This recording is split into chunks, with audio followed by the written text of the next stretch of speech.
നമ്മൾ ആക്ച്വലി ഇതിനു മുമ്പ് കുറേ ക്വസ്റ്റ്യൻ നോക്കിയായിരുന്നു. ഇന്ന് അതിൻ്റെ ബാക്കിയായിട്ടാണ് നമ്മൾ നോക്കുന്നത്. എല്ലാം പ്രീവിയസ് ഇയർ തന്നെയാണ്. ഈ ഒരു ക്വസ്റ്റ്യനകത്ത് ചോദിച്ചിരിക്കുന്നത് താഴെ തന്നിരിക്കുന്നതിൽ ഏത് റിലേഷനാണ് കറക്റ്റ് എന്നാണ് ചോദിച്ചിരിക്കുന്നത്. ഓക്കെ, GDPയും GNPയും എല്ലാം കണക്ട് ചെയ്തിട്ടുള്ള ഒരു ക്വസ്റ്റ്യനാണ് വന്നിരിക്കുന്നത്.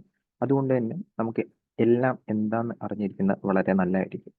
അപ്പോൾ ആദ്യം തന്നെ നമ്മൾ നോക്കാൻ പോകുന്നതെന്ന് വെച്ച് കഴിഞ്ഞാൽ എന്താണ് GDP എന്ന് നോക്കാം. എന്താണ് GDP?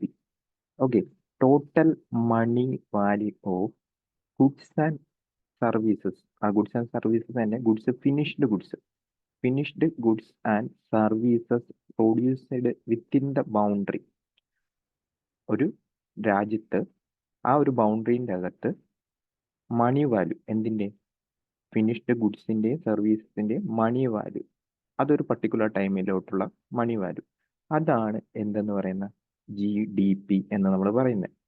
അപ്പോൾ നമ്മളിവിടെ 2-3 കാര്യം സ്പെസിഫൈ ചെയ്ത് പറഞ്ഞു. ഒന്ന് ഫിനിഷ്ഡ് ഗുഡ്സും, രണ്ടാമത്തെ കേസ് പറഞ്ഞത് നമ്മുടെ ബൗണ്ടറി. ഓക്കെ, ബൗണ്ടറി എന്ന് പറഞ്ഞു. അതുകൊണ്ടാണ് ഇതിനെ നമ്മൾ ഡൊമസ്റ്റിക് പ്രോഡക്റ്റ് എന്ന് പറയുന്നത്. അതുകൊണ്ടാണ് നമ്മളിത് സ്പെസിഫൈ ചെയ്ത് ഡൊമസ്റ്റിക് പ്രോഡക്ട്സ് എന്ന് പറയുന്നത്. ഇനി എന്താണ് ഫിനിഷ്ഡ് ഗുഡ്സ് എന്നറിയാം. ഓക്കെ, ഞാനിപ്പോൾ ഒരു എന്താ പറയുക, കടക്കാരനാണ്. എൻ്റെ കയ്യിൽ നിന്ന് ഒരാൾ ഒരു മുട്ട വാങ്ങിച്ചുകൊണ്ട് പോയി.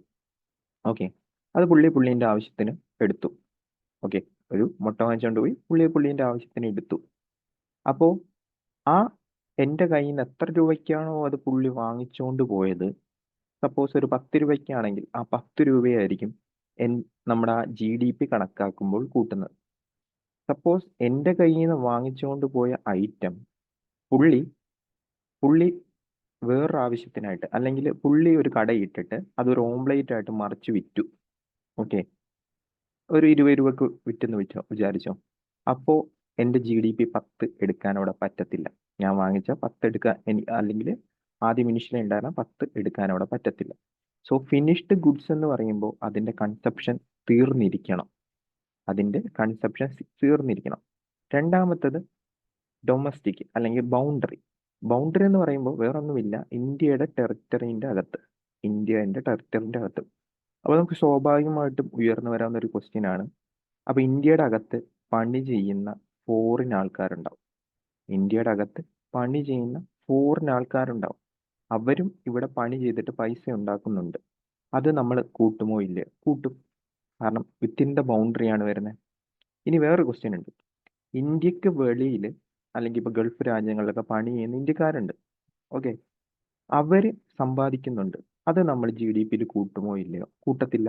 കാരണം അവർ വെളിയിൽ നിന്നാണ് സമ്പാദിക്കുന്നത്. അതുകൊണ്ടാണ് ആ ബൗണ്ടറി എന്ന് പറയുന്ന വേർഡ് അത്ര ഇമ്പോർട്ടൻ്റ് ആയത്. ഇനി എന്താണ് GDPൻ്റെ നോർമൽ ആയിട്ടുള്ള ഇക്വേഷൻ എന്ന് നമ്മൾ പഠിച്ചു വെക്കണം. ഓക്കെ, GDP പഠിച്ചു കഴിഞ്ഞാൽ GNP എളുപ്പമാണ്. അത് നമുക്ക് എളുപ്പത്തിൽ കണ്ടുപിടിക്കാൻ പറ്റും. ഓക്കെ, ആദ്യം GDP. പൊതുവെ നമ്മൾ ഇൻകം എന്ന് പറയുന്നത് എക്സ്പെൻഡിച്ചർ പ്ലസ് സേവിങ്സ് ആണ്. എക്സ്പെൻഡിച്ചറും സേവിങ്സും ചേരുമ്പോഴാണ് നമ്മുടെ ഇൻകം. അതേ സംഭവം തന്നെ GDPക്കും ഉള്ളൂ. ഓക്കെ, അതിന് അവർ കുറച്ച് ടേം പറയും.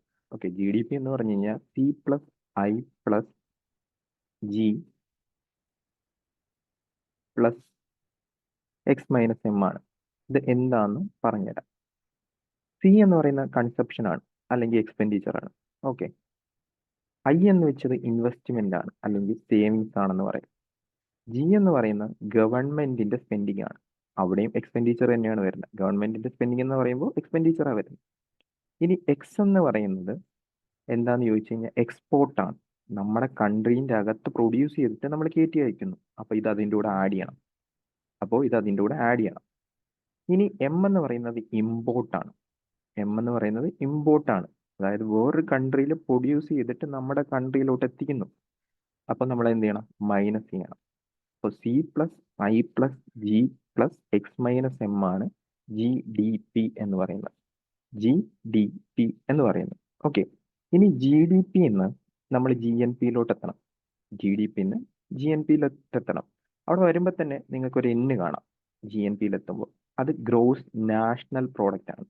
ഗ്രോസ് നാഷണൽ പ്രോഡക്റ്റ് എന്ന് വെച്ച് കഴിഞ്ഞാൽ വേറൊന്നുമില്ല, ഇന്ത്യക്കാരായുള്ള ആളുകൾ പ്രൊഡ്യൂസ് ചെയ്യുന്നത്. അപ്പോൾ നമുക്ക് നേരത്തെ പറഞ്ഞ പോലെ തന്നെ എന്ത് ചെയ്യാം? പുറം രാജ്യത്ത് പണിയെടുക്കുന്ന ഇന്ത്യക്കാരുടെ പൈസ ഇതിനകത്ത് കൂട്ടാം.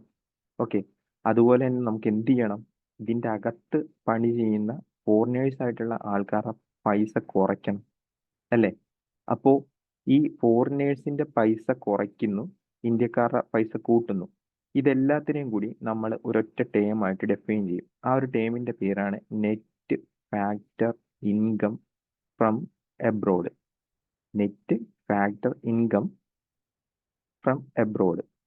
ആ ഒരു ടേമിനകത്ത് നമ്മൾ എന്ത് ചെയ്യും, ഇന്ത്യക്കാരായിട്ടുള്ള ആൾക്കാരുടെ പൈസ കൂട്ടും, ഫോറിനേഴ്സിൻ്റെയൊക്കെ കുറയ്ക്കും. ആ ഒരു പ്രോസസ്സാണ് അവിടെ ചെയ്യുന്നത്. ഓക്കെ, അപ്പോൾ GDP plus net factor income from abroad എന്ന് വെച്ച് കഴിഞ്ഞാൽ GNP ആണ്. GDP plus net factor income from abroad എന്ന് പറയുമ്പോൾ GNP ആണ്. അത് നമ്മൾ ഓർത്തു വെക്കണം. ഇനി നമ്മൾ പൊതുവെ എക്സാമിനൊക്കെ കേട്ടിട്ടുള്ള ഒരു സാധനമായിരിക്കും NNP, NDP എന്നൊക്കെ പറഞ്ഞ്. NNP, NDP എന്നൊക്കെ പറഞ്ഞ്. ഓക്കെ, ആക്ച്വലി നമ്മൾ ഈ NNP ആണ്, NNP-നെയാണ് സത്യം പറഞ്ഞു കഴിഞ്ഞാൽ നമ്മൾ നാഷണൽ ഇൻകം എന്ന് പറയുന്നത്. ഓക്കെ, നമ്മൾ ഡൊമസ്റ്റിക് എടുക്കാൻ പറ്റത്തില്ല, കാരണം അതിനകത്ത് ഫോറിനേഴ്സിൻ്റെ എന്തുണ്ട്, ഒരു ഫാക്ടർ കൂടി ഉണ്ട്. അപ്പോൾ നമ്മൾ NNP എന്ന് വെച്ച് കഴിഞ്ഞാൽ വേറൊന്നുമില്ല, നമ്മളിപ്പോൾ ഒരു കമ്പനിയാണെന്ന് വിചാരിച്ചു. ആ കമ്പനീസിന് മിഷൻസിന് വിയർ ആൻഡ് ടിയർ ഒക്കെ ഉണ്ടാവും. അതായത് മിഷൻസിൻ്റെ എന്താ പറയുക,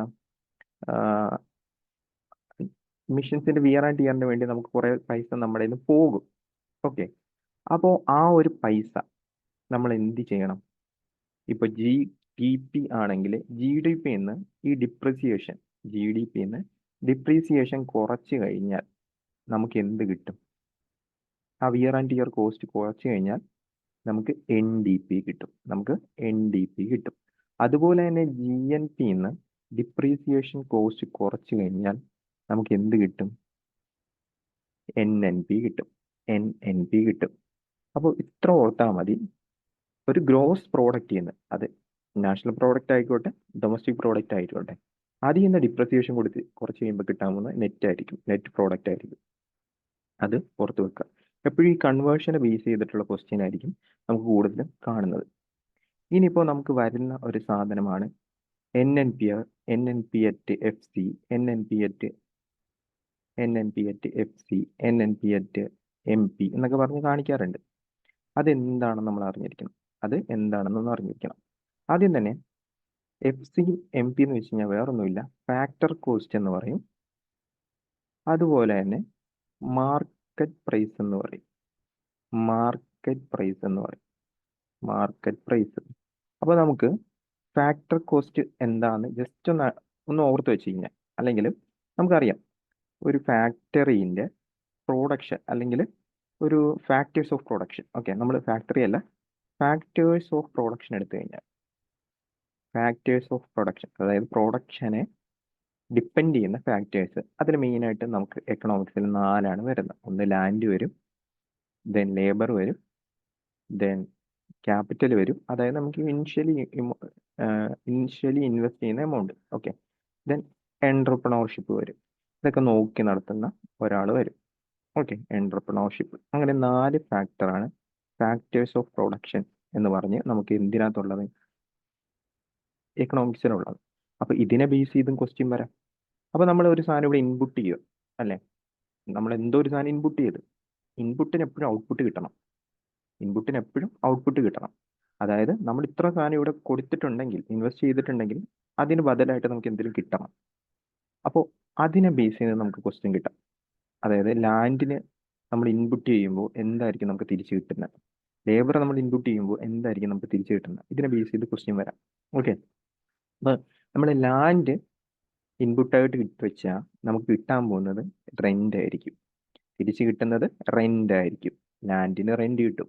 ഓക്കെ, ഇനി ലേബറിനാണെങ്കിൽ അവർക്ക് അതിനുള്ള കൂലി കിട്ടും. ഓക്കെ, ക്യാപിറ്റൽ ആണെങ്കിൽ എന്ത് കിട്ടും? ഇൻട്രസ്റ്റ് ആയിരിക്കും കിട്ടുന്നത്. തെറ്റിപ്പോയത്, ക്യാപിറ്റലിന് ഇൻട്രസ്റ്റ്.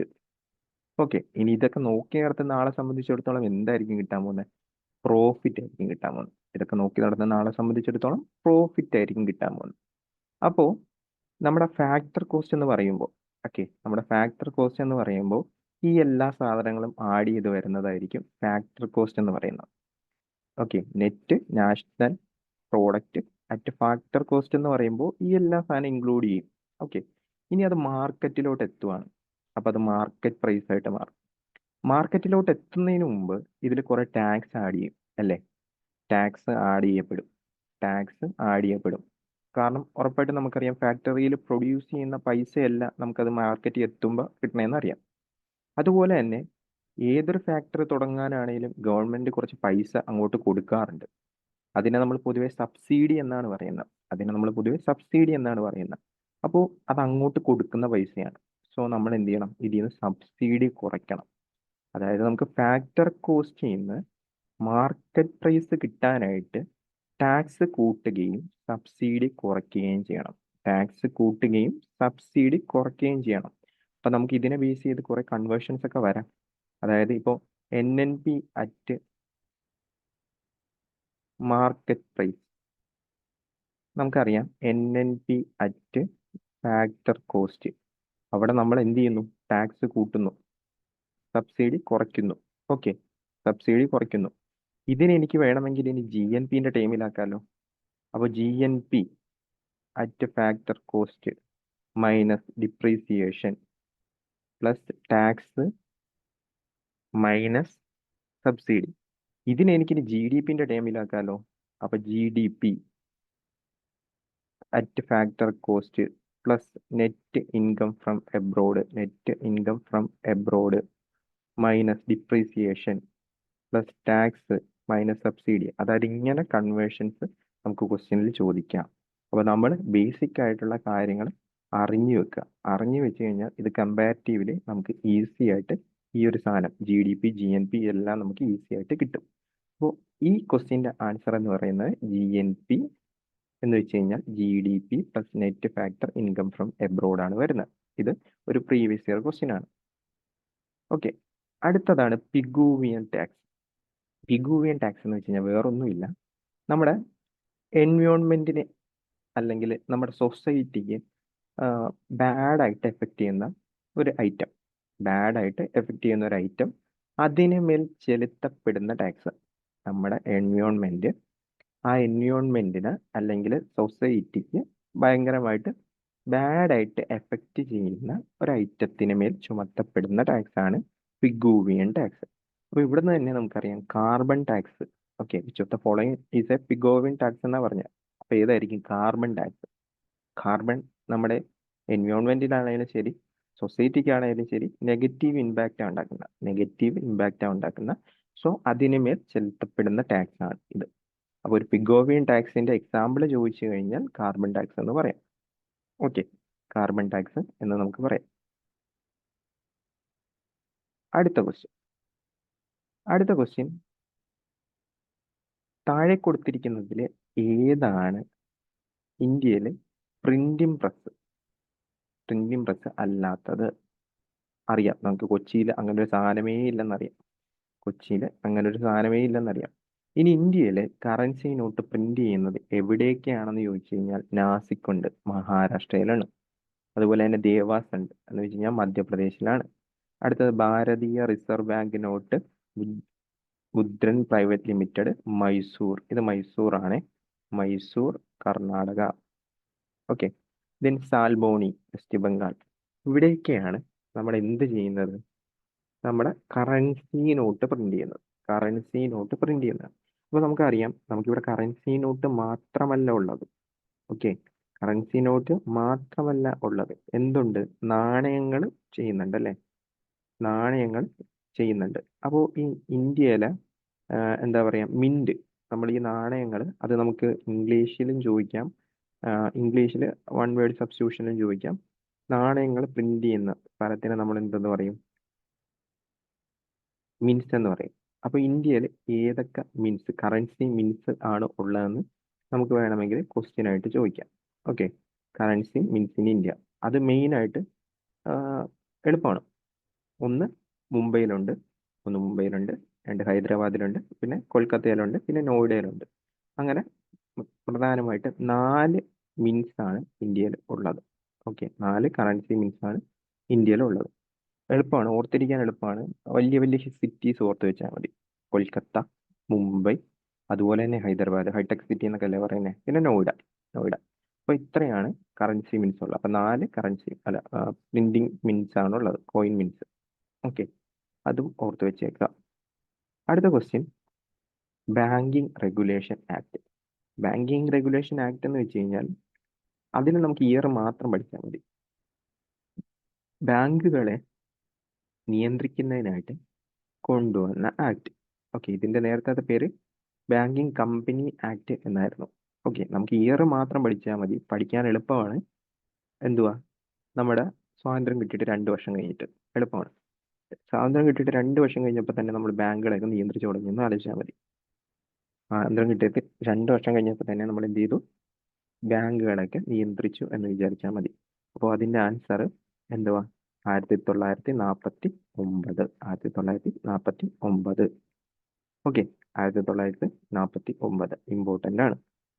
ഓക്കെ, അതുപോലെ തന്നെ നമുക്ക് ഇവിടുന്ന് ചോദിക്കുന്നതാണ്, നമ്മുടെ നാട്ടിൽ ബാങ്കുകൾ ഒരു 14 മേജർ പ്രൈവറ്റ് ബാങ്കുകൾ നാഷണലൈസ് ചെയ്തിട്ടുണ്ടായിരുന്നു ആദ്യമേ.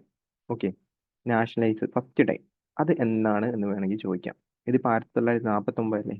1969 ഏകദേശം ജൂലൈ 19 നമ്മുടെ ഇവിടുത്തെ 14 ബാങ്കുകൾ, 14 പ്രൈവറ്റ് ബാങ്കുകൾ എന്ത് ചെയ്തു, നാഷണലൈസ് ചെയ്തു. അതും നല്ലൊരു ക്വസ്റ്റ്യൻ ആണ്. ഓക്കെ, അത് ആക്ച്വലി ഇന്ദിരാഗാന്ധിന്റെ ടൈമിൽ ആയിരുന്നു എന്നാണ് എൻ്റെ ഒരു വിശ്വാസം. നിങ്ങളതൊന്ന് ജസ്റ്റ് ചെക്ക് ചെയ്ത് കൺഫേം ചെയ്യാം. ഓക്കെ, ദെൻ അടുത്ത question. In which year did government of India introduce value added tax? അപ്പോൾ നമ്മൾ ഇതിന്റെ കഴിഞ്ഞ മുമ്പിലത്തെ ക്ലാസ്സിൽ എന്താണ് ഡയറക്റ്റ് ടാക്സ്, എന്താണ് ഇൻഡയറക്റ്റ് ടാക്സ് എന്നൊക്കെ നമ്മൾ ഡീപ്പായിട്ട് നോക്കിയായിരുന്നു. അപ്പോൾ അതിന് ഓരോ കോഡും പറഞ്ഞായിരുന്നു, അത് പഠിക്കാനുള്ള കോഡും പറഞ്ഞായിരുന്നു. നിങ്ങളപ്പോൾ സപ്പോസ് കണ്ടിട്ടില്ല എങ്കിൽ പോയി കാണുക. അപ്പോൾ ഈ വാല്യൂ ആഡഡ് ടാക്സ് അല്ലെങ്കിൽ വാറ്റ് എന്ന് പറയും. ഓക്കെ, സിമ്പിളായിട്ട് വാറ്റ് എന്ന് പറയും. വാറ്റ് ഏത് ഇയറിലാണ് ഇന്ത്യയിൽ ഇൻട്രൊഡ്യൂസ് ചെയ്തതെന്ന് ചോദിച്ചിരിക്കുന്നത്. അപ്പോൾ അതിനു മുമ്പ് ഈ വാറ്റ് അല്ലെങ്കിൽ value added tax direct tax ആണോ ഇൻഡയറക്റ്റ് ടാക്സ് ആണോ നമുക്ക് അറിയണം. നമ്മൾ ഇന്നലെ കഴിഞ്ഞ ദിവസം പഠിച്ചു, അത് ഇൻഡയറക്റ്റ് ടാക്സ് ആണ്. ഇനി എന്നാണ് ഇത് ഇന്ത്യയിൽ ഇൻട്രൊഡ്യൂസ് ചെയ്തതെന്ന് ചോദിക്കാം. എളുപ്പമാണ്, നമുക്ക് ഡേറ്റ് എളുപ്പമാണ്. കാരണം നമ്മൾ ഫിനാൻഷ്യൽ ഇയർ പഠിക്കുന്ന ഒരു ഐറ്റമാണ് മാർച്ച് 31 ടു ഏപ്രിൽ 1. ഏപ്രിൽ 1 ഇത് ഇൻട്രൊഡ്യൂസ് ചെയ്തത്. ഇനി ഏത് ഇയർ, വാറ്റ് അല്ലേ. നോർമലി വാറ്റ് എന്നൊക്കെ പറയുമ്പോൾ ആൾക്കാർ 2 കണ്ണിലും തള്ളി ഇങ്ങനെ നിൽക്കും. ഓക്കെ, കാരണം മറ്റേ വാറ്റ് വിചാരിച്ചിട്ട് കണ്ണ് തള്ളി നിൽക്കും അല്ലേ. അങ്ങനെ വാറ്റ്, ഓക്കെ, വാറ്റ് 5 പേര് കണ്ണ് തള്ളി നിന്ന് വിചാരിക്കുക. ഓക്കെ, അപ്പൊ 2005 2005 എന്ത് ചെയ്തത്, വാറ്റ് ഇൻട്രൊഡ്യൂസ് ചെയ്തത്, വാല്യൂ ആഡഡ് ടാക്സ് ഇൻട്രൊഡ്യൂസ് ചെയ്തത് 2005. ഓക്കെ, ഏപ്രിൽ 1 അന്നാണ് എന്ത് ചെയ്തത്, വാല്യൂ ആഡഡ് ടാക്സ് ഇൻട്രൊഡ്യൂസ് ചെയ്തത്. ഇനി ഏത് രാജ്യം, മൊത്തത്തിൽ ഏത് രാജ്യമാണ്, ലോകത്തിലെ തന്നെ ഏത് രാജ്യമാണെന്ന് ചിലപ്പോൾ ഒരു ക്വസ്റ്റ്യൻ വരാം.